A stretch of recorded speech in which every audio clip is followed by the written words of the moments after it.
new series I like to call Storytime with the Nerd. Let me tell you a tale of a brother and a sister, Betty and Billy, and their dog, Walter. Betty and Billy brought Walter home from the dog pound. Nobody wanted him, said Billy. But we love him, said Betty. Well, he smells awful, said the mother. I think you better give him a bath. Mother walked in and said, he still smells awful. And that's when they got their first clue. The telltale bubbles in the water. He's probably just a little nervous, said the mother, hopefully. His stomach must be upset. But Walter's stomach wasn't upset. Walter's stomach was fine. He felt perfectly normal. He just farted a lot. He did it when he bathed, he did it when he played with Betty and Billy. He did it when he walked around the house. He did it in the dining room, he did it in the kitchen, he did it in his sleep. That dog farts morning, noon, and night, said their father. He can't help it, Daddy, said Betty and Billy. They didn't mind Walter's farts. So, what if he farts? Billy said to Betty when they were alone in their room with Walter. Betty agreed. Walter agreed too. He sat there, looking innocently around, farting. Take him to the vet, said father. Farting, said the vet, or rectal flatulence, as we say in the medical profession, and prescribed a change in diet. They gave Walter every kind of dog food. He farted. They tried him on cat food. He farted. They gave him hot dogs, hamburgers, and lettuce and tomato sandwiches. They gave him fried chicken. They gave him rabbit food. They made him a vegetarian. No matter what that dog eats, he turns it into farts, roared the father. Walter got the blame for everyone else's farts too. If Uncle Irv let one slip, he just went and stood near Walter, and all he had to say was, Walter? And everyone would look at poor Walter.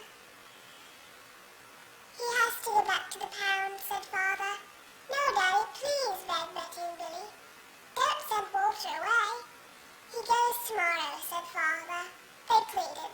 Walter farted. It was all over. That night, Betty and Billy cried in their beds, and Walter looked at them unhappily.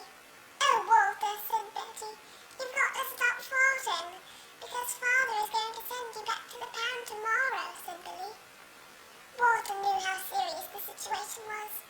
He'd never see Betty and Billy again. He resolved to hold in his thoughts forever. When Betty and Billy fell asleep, he walked down to the kitchen to see if there was anything around to eat. He managed to open the cupboard door with his nose and found the 25-pound bag of low-fart dog biscuits the vet had prescribed for him, which had made him fart more. Even though he knew they made him fart more, he couldn't resist. He ate the entire bag. Very tasty, Walter said to himself. And then he went to lay down on the sofa. A gigantic gas bubble began to build inside him. This is going to be trouble, he said to himself nervously. He was afraid of what might happen if he let it go. He thought maybe the house would explode. So he kept it in. It wasn't easy. In fact, it was torture. But he had resolved to never fart again. His future depended on it. As he lay there with his tail wrapped between his legs, he heard a noise at the window. He watched it slowly open. A pair of burglars came through. They dropped silently in the kitchen. But watch out for the dog, said one of the burglars. He won't bite, said the other. He's a wimp. Walter might have bitten them, but he was so full of gas he couldn't move. They tied a rag around his snout so he couldn't bark. Okay, whispered the first burglar. Let's clear the place out. They took everything they could get their hands on. Walter wanted to stop them, but he was having unbearable gas pains.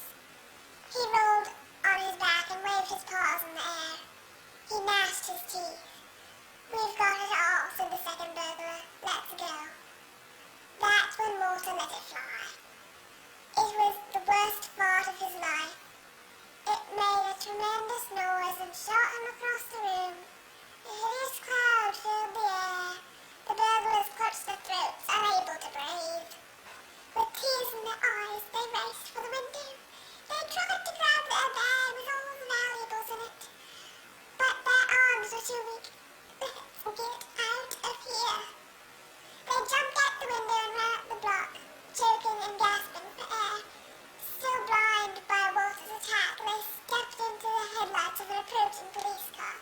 Hold it right there, said the policeman.